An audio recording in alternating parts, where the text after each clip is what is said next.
Buscando la verdad y abogando por la unidad nacional en pro de la paz y la seguridad en el Ecuador. Queremos dar la bienvenida al señor director general del ISPOL, el Instituto del Seguro Social de la Policía Nacional, coronel Renato González. Lo hemos invitado a propósito de un hecho que esta semana, un hecho positivo, en medio de esa lucha por recuperar los cientos de millones de dólares que le estafaron al ISPOL, con la complicidad de autoridades en su momento que han sido procesados y están siendo procesados hoy, otros sentenciados en los Estados Unidos. Al final, una jueza que destacamos su acción, la doctora Irene Pérez, llamó a juicio por peculado. Cierto es que en este proceso sinuoso han tenido que pasar más de 2 años, alrededor de 27 meses, para llegar recién al llamado a juicio por peculado a 10 personas. Coronel Renato González, ¿qué representa este pronunciamiento, este dictamen de la jueza Irene Pérez para llamar a este juicio por peculado, por estafa al ISPOL, por 216 millones de dólares? Muy buen día. Buen día, licenciado, y un saludo cordial a todos los que nos escuchan y nos miran. Es un avance dentro de esta lucha larga que usted mismo lo ha indicado en su introducción. Nos hemos topado con casos inusuales como esta audiencia de evaluación y preparatoria de juicio que tomó 27 meses de duración, algo inhóspito, la verdad. Pero no solo eso, recordemos que las denuncias iniciales de todos estos casos que engendran y todo el tema ISPOL se presentaron en agosto del 2020, es decir, hablamos ya de un proceso de más de 3 años y medio. Sin embargo, lo tomamos con la tranquilidad de visualizar una luz de esperanza para la justicia en este caso puntual y sobre todo para la recuperación de los recursos que tanta falta hacen para la seguridad social policial. Yo le escuchaba en la fase previa de que se habla del riesgo que tiene la dolarización. Imagínese cómo sería de provechoso esos 700 millones de dólares que estos fascinerosos se sacaron del país a través de una serie de operaciones irregulares y que despojaron al patrimonio del ISPOL. ¿Cuánta falta harían esos 700 millones de dólares actualmente en la economía ecuatoriana? Pero no solo eso. Cuando la jueza Irene Pérez, a la cual nosotros varias veces habíamos reclamado falta de celeridad, porque en nuestro criterio se extremaba como garantista de los presuntos victimarios, pero afectando los derechos de las víctimas, que son 90,000 familias que dependen de la seguridad social policial. Sin embargo, con satisfacción, y tenemos que reconocer también, con esa ética de la señora jueza, el día miércoles dio su resolución, narró con tranquilidad todos los argumentos que en su momento los presentó la Fiscalía General del Estado, que fueron más allá de casi 170 elementos de convicción con los cuales acusó a los 10 procesados. También esgrimió ella, de manera muy sucinta, los argumentos de descargo que presentaron las diferentes defensas técnicas, donde se veían inclusive algunas versiones audaces. Pero sin embargo concluyó con algo que en derecho era lo lógico, ya que ha existido una investigación previa, ya que existió la fase de instrucción fiscal donde el fiscal en su momento determinó acusarlos, y ya que hemos superado esta audiencia de evaluación y preparatoria de juicio, existiendo la presunción del cometimiento de un delito grave, que es el peculado previsto en el artículo 278 del Código Orgánico Integral Penal, llamó a juicio a los 10 procesados. Entre esos 10 procesados, con mucho dolor, que es la parte que al menos a mí en el plano personal inclusive me ha causado mucha pena, 2 exdirectores generales del ISPOL, también el ex asesor jurídico, el exdirector económico financiero, el exdirector de riesgos que está sentenciado inclusive en Estados Unidos, me refiero a John Luzuriaga, el ex jefe de inversiones, Alfredo Valverde, 2 funcionarios de Decevale, me refiero a Luis Álvarez Villamar, que está cumpliendo sentencia en Estados Unidos, y al gerente general de esta compañía. También al señor Luis Domínguez, que representaba a Rusticusi y a la Casa de Valores Ventura, y al personaje central hasta el momento, porque siempre hemos dicho, no se crea que el artífice de todo esto es Jorge Cherres Miño, no, por el contrario, detrás de él existen mafias perfectamente organizadas que están inclusive interconectadas con otras mafias, por ejemplo, del narcotráfico, de las cárceles que manejan, también de los seguros Sucre que en su momento atracaron, las mafias que se dedican a la minería ilegal. Pero, ¿quién era este personaje central? El señor Jorge Cherres Miño. Coronel González, A propósito de los 10 llamados a juicio, usted citó efectivamente los generales Enrique Espinosa de los Monteros y David Roaño en el año 2016. Fueron directores del ISPOL. Y en el juicio de la parte que hemos revisado, ambos estuvieron involucrados presuntamente en operaciones SWAP y supuestamente habrían recibido pagos de Jorge Cherres Miño.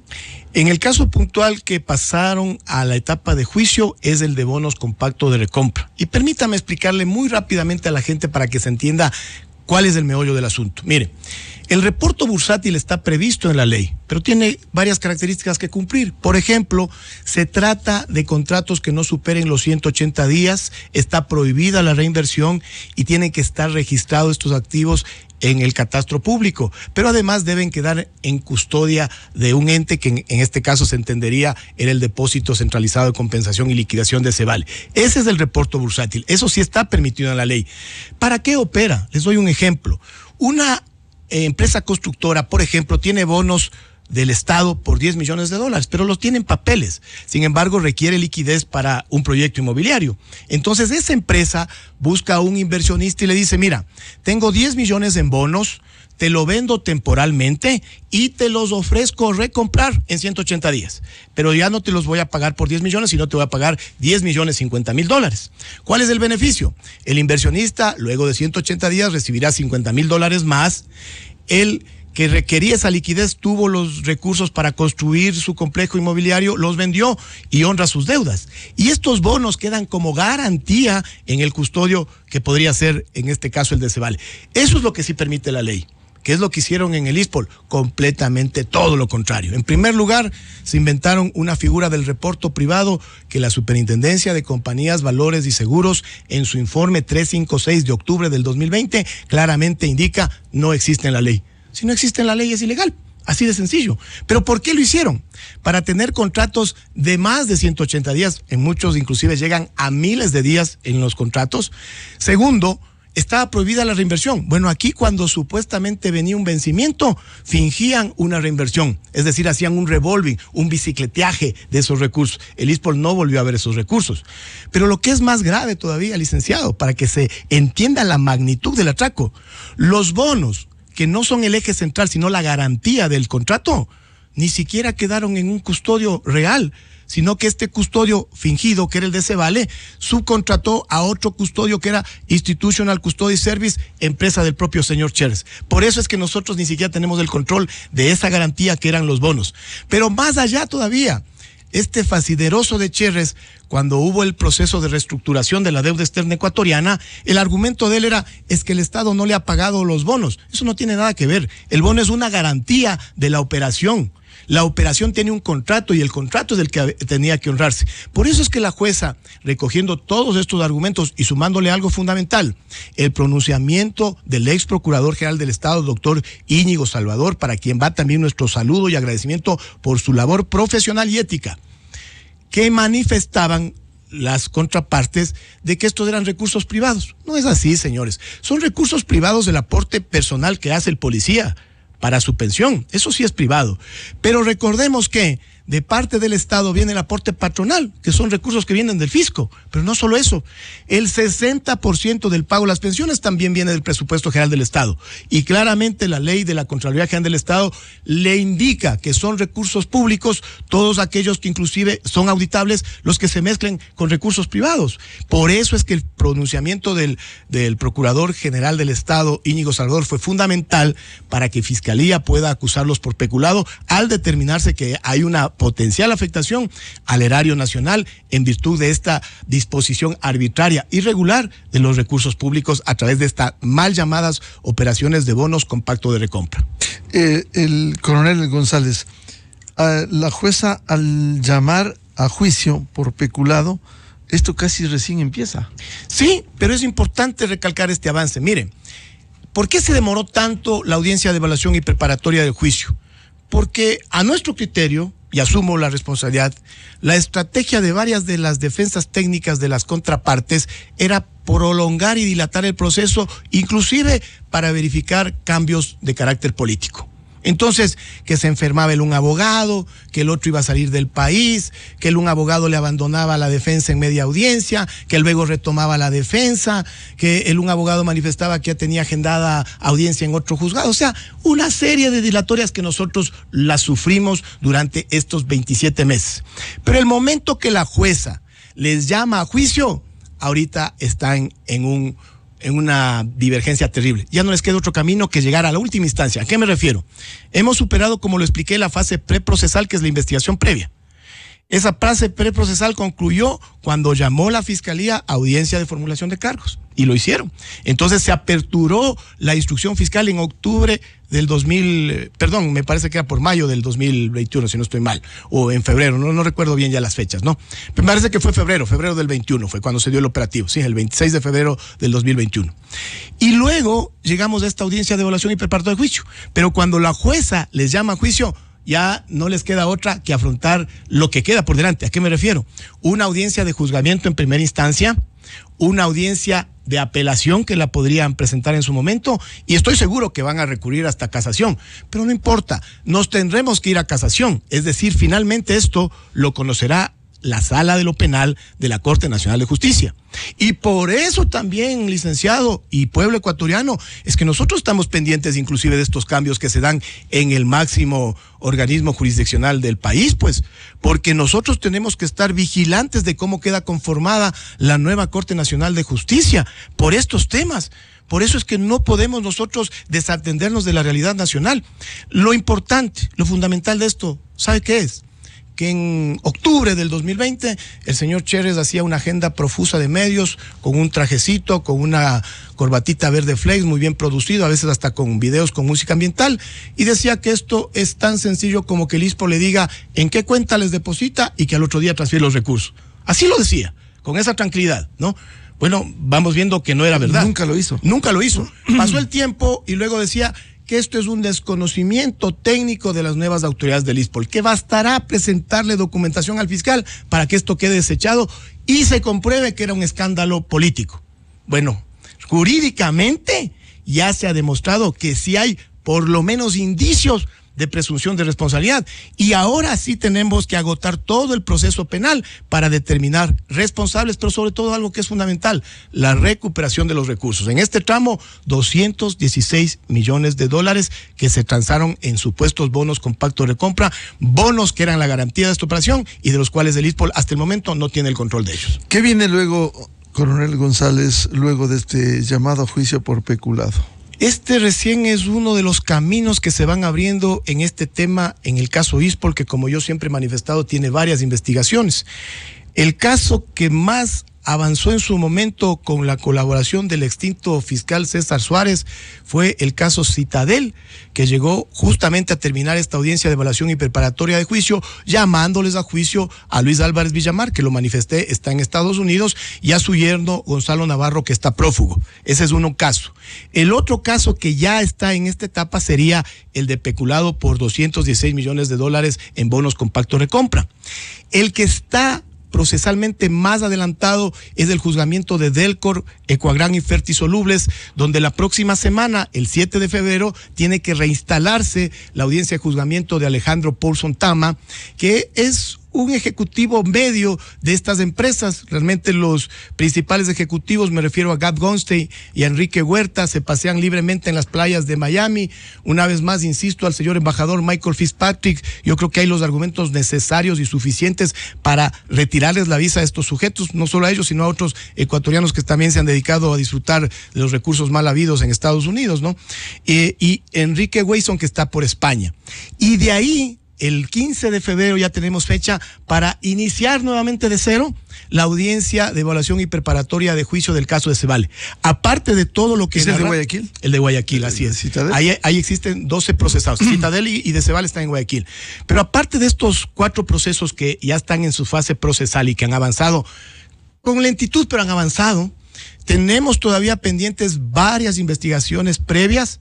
que están en manos de la Fiscalía Provincial de Pichincha, otros en manos de fiscales de Guayaquil, y nosotros tenemos que continuar atentos de esto, no solo en el país. Recordemos que en Estados Unidos estamos en un proceso judicial para lograr la recuperación de $72 millones que están confiscados en el Safra National Bank a través de nuestros abogados.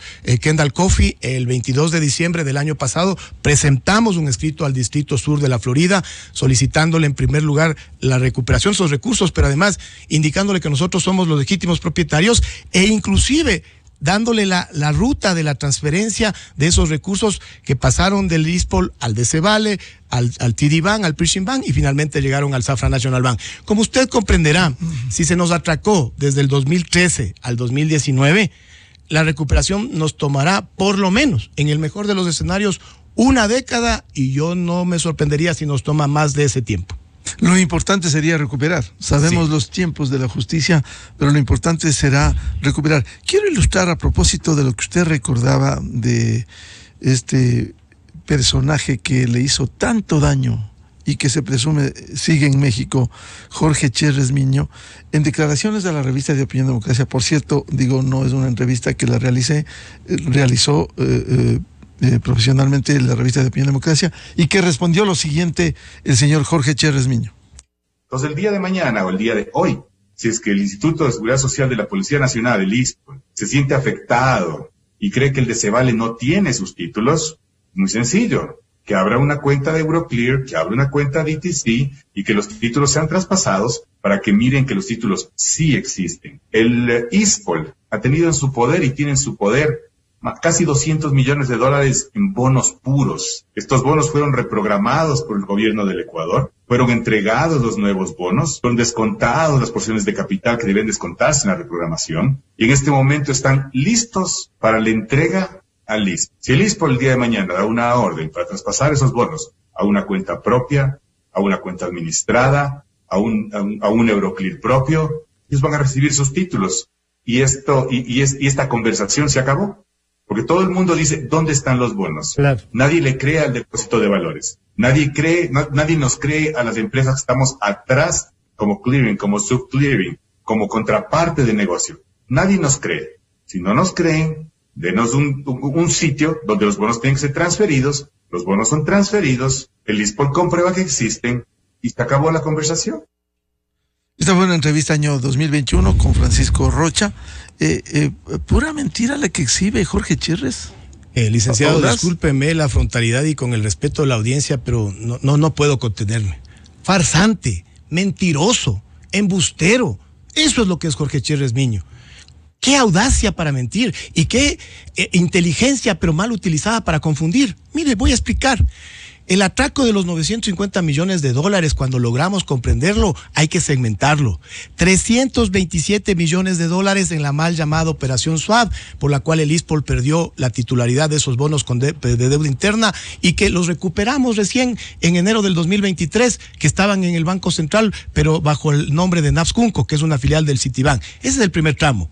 El segundo tramo es el que estamos hablando en este caso de la investigación por peculado de los $216 millones en bonos con pacto de recompra, que como he indicado, los bonos de existirlos solamente constituían la garantía de unos contratos que debían honrarse en tiempo, en rendimiento y en todas las otras características. Y el tercer tramo era la supuesta posesión de bonos de deuda externa para el ISPOL.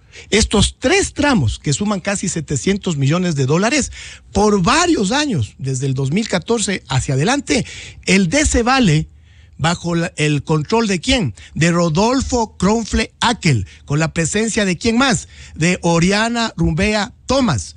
¿Y quién era el director de operaciones? Luis Álvarez Villamar. Entonces, con estos tres personajes en el DCVALE y también en la Bolsa de Valores de Guayaquil, pero sobre todo en el DCVALE, mes a mes al ISPOL le enviaban un estado de cuenta, donde le decían que ahí están custodiados los $700 millones. Lo acabamos de escuchar una vez más a este mentiroso. Dice, pero si es del DCVALE el que tiene eso. Bueno, en octubre del 2020, y es parte del proceso que llamó a juicio la señora doctora Irene Pérez, hay un oficio de Carlos Calvo Cox, gerente general del DCVALE, que le dice al ISPOL el 30 de octubre del 2020, la verdad que el DCVALE no ha sido custodio de todo esto. sino que la mal llamada certificación Álvarez, porque así lo llamaron, era un documento que les entregaba a ustedes ficticiamente Luis Álvarez Villamar. Y en otras palabras, vayan ustedes a ver a quién reclaman, ¿no? Y les aporto con este contratito que ha firmado el Decebale años atrás con una empresa que es Institutional Custody Service, la que al parecer es la custodia de sus bonos. ¿De quién es Institutional Custody Service? Del propio señor Cherres. Pero además, a confesión de parte, relevo de prueba, se dice por ahí, porque no es un principio en derecho, la verdad. El señor Cherres dice, pues, porque conoce muy bien, que el ISPOL aperture una cuenta en Euroclear o en Clearstream y al otro día les transfiero, porque él sabe, y discúlpeme una vez más la frontalidad, sin vergüenza, tú sabías que el ISPOL hasta ahora no tiene cuenta en Clearstream y en Euroclear. Por lo tanto, el ISPOL nunca, jamás pudo tener bajo su control bonos de deuda externa, porque esos son los custodios internacionales que sí están calificados para tener bonos de deuda externa ecuatoriana. El ISPOL nunca ha tenido cuenta, hasta ahora no tenemos cuenta. Hemos gestionado inclusive meses atrás con el Banco Central la apertura de esta cuenta en una potencial recuperación de bonos de deuda externa. Pero ¿esto qué demuestra? La audacia de estos sujetos, que sabían que el ISPOL no tenía esa cuenta en Euroclear, en Clearstream o en DTC, y que le decían, yo le voy a cuidar, yo le aparezco como su contraparte ante el gobierno ecuatoriano. Y habla de la reestructuración, vuelvo a lo mismo. Si la reestructuración de los bonos de deuda externa en los dos primeros tramos no tiene nada que ver, me refiero a la operación swap, que eran bonos de deuda interna, y en este tramo de los bonos con pacto de recompra, que los bonos solamente eran garantía de un contrato, ¿correcto? Si es que no se honraba el contrato, uno se quedaba con la posesión de esos bonos. Pero en el tercer tramo, en los bonos de deuda externa, donde se podría hablar de una supuesta afectación por el proceso de reestructuración, ¿qué es lo que sucedió cuando descubrimos el atraco, obviamente, no? Que estos infames fingían pues la custodia de estos bonos. Entonces, en medio del proceso de reestructuración, se reúne el consejo directivo de esa época y ¿qué año? En el año 2020, ¿no? Se reúnen el consejo directivo de esa época y resuelven ¿qué? Que como el Estado ecuatoriano está llamando a un proceso de reestructuración, acogerse al proceso de reestructuración, porque si no la pérdida iba a ser mayor. Resuelven, existe el acta por si acaso, ¿no? Y se la pasan al Decebale y le dicen, mire, votemos a favor de la reestructuración. Parte de esa intención mediática que tienen, esa acta la presentaron en ese medio digital que ahora tiene claras connotaciones con el narcotráfico, pero intentando desviar la atención. ¿Por qué? ¿Qué es lo que buscaban? Decir que ahí existe el acta donde el Consejo Directivo del 2020 se acogía al proceso de reestructuración. ¿Sabe qué es lo que pasó, licenciado? Que luego, con el concurso de expertos, se reían del ISPOL. Cuando le dicen, ¿cómo que ustedes han votado en el proceso de reestructuración de la deuda externa ecuatoriana si los custodios internacionales de prestigio como DTC, Euroclear o Clearstream no les hubieran permitido votar? Pues por principio de conflicto de intereses, es algo común, ¿no es cierto? Y le dicen pues los ejecutivos de ese tiempo del ISPOL, porque yo estaba en una segunda línea, no, pero aquí tenemos la constancia que votamos. Ya, les doy una resolución más fácil, les dijo el experto. Indíquenle al Decebale que en 48 horas le transfieran esos bonos a una cuenta en el Banco Central. Si es que lo hacen, respiren. Pero si les ponen a dar largas, es que ustedes no tienen nada. Y nos dijo, yo recuerdo claramente las palabras de ese experto, que le guardo mucho aprecio. Prepárense para lo peor, esperando lo mejor, pero mucho me temo que les estafaron. Ahí está demostrado que nos estafaron. Esto fue una burda estafa, porque el ISPOL nunca tuvo bajo su control bonos de deuda externa. Pero además, ¿sabe qué es lo peor? Esos bonos de deuda externa supuestamente al ISPOL le llegaban como pago de intereses de la operación swap. ¿Qué es lo que sucedía? Que cuando se venía un vencimiento de $20 millones anuales, que era el pago de los intereses de la operación swap, el señor Cherres, muy comedido, muy experto en esta materia, porque él es técnico, yo soy un ignorante, ¿no? Le decía al ISPOL con mensajitos nada más de email, ¿no?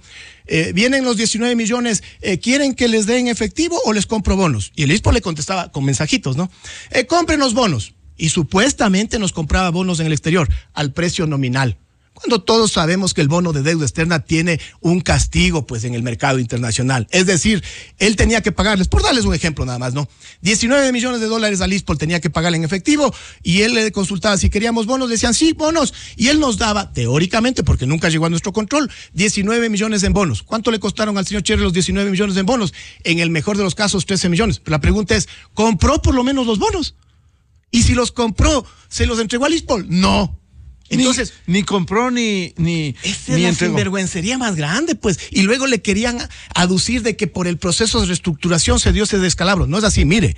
En septiembre del 2019 detectan estas irregularidades gracias al reportaje de María Belén Arroyo en revista Vistazo y también a una denuncia pública que le hizo el economista José Ibáñez en Guayaquil por la Casa de Valores Valpacífico, donde encontró en una casa de valores supuestamente custodiando bonos de deuda externa, algo que es ilegal, irregular. Pero con esas alertas en el ISPOL se dispone la salida del director general de ese tiempo, que era David Proaño. Ingresa mi general Jorge Villarreal, como yo digo, a un nido de víboras, porque ahí se quedaron todos los que ahora son procesados y que ya están llamados a juicio. Entonces se quedó Núquez, se quedó Duarte, se quedó Valverde, se quedó Luzuriaga. Y cuando Miguel Villarruel ya está al mando, y no sé qué nomás le harían firmar estos infames, se empieza a percatar que la presencia de estos directores es lo que no permite descubrir los ilícitos. Recién los cambian en noviembre. ¿Sabe cuándo se empezó a retrasar el señor Cherres en todas estas operaciones? Tanto en la SUAB como en los bonos compactos de recompra y también en el manejo de los bonos puros. En noviembre del 2019, es decir, cuando ya no estaban los panas, pues, cuando ya no estaba esa jorga que les llevó a Estados Unidos, a Miami y a Nueva York con los gastos pagados. Porque eso es parte también de este proceso. Núquez, en su afán de desvirtuar la responsabilidad, dice, yo ese viaje me lo pagué en lo personal. Mentirosos. Están ahí las constancias de que fueron autorizados, inclusive por el Consejo Directivo, a hacer este viaje. Y es más, ese viaje debía concurrir inclusive el que era comandante general a esa época, y porque coincidió con el día del terremoto en Manabí, se quedó. Ese es el general Diego Mejía. Así es, licenciado. Entonces, como usted verá, es toda una estela de corrupción, no es solo un dato puntual. Esto hay que conocerlo muy bien y a cabalidad para no dejarse confundir por estos infames, miserables, que se apropiaron de los recursos de 90,000 familias ecuatorianas. Uno pudiera pensar y desde afuera decirle, coronel González, hay pruebas, hay documentos de esta estafa que emprendiera Cherres y todo el grupo y conexiones. Claro, pues por eso es que ya ahora vemos que jurídicamente una jueza, y súmele a los fiscales, han encontrado suficientes elementos de convicción para que estos 10 procesados pasen a un tribunal. Claro que hay que estar pendientes también, porque nuestro sistema de justicia ecuatoriano no es que goce de un gran prestigio. Estaremos atentos y daremos batalla en cortes, pero lo importante de esto es rescatar lo siguiente: objetivamente, ya Fiscalía General del Estado por una parte, pero ya la judicatura representada por la juez Irene Pérez han coincidido con lo que nosotros siempre hemos manifestado, que los documentos están ahí.